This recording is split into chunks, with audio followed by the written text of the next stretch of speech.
Okay. Alright, let's look at number 7. Jasmine bought 32 kiwi fruit for $16. How many kiwi can Lisa buy if she has $4? Okay, same thing. Look at the categories, look what matches. So 32 kiwi for $16. How many kiwi can Lisa buy if she has 4?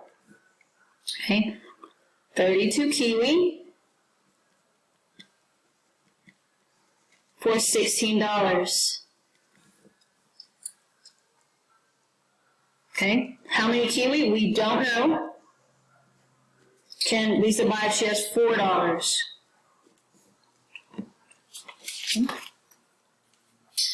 Okay. 32 times 4. 32 times 4 is 128. 16 times x. 16 times x equals 28. Remember, I want to divide to get x by itself. So 128 divided by 16 equals x equals 8. How much kiwi can she buy? 8 kiwi.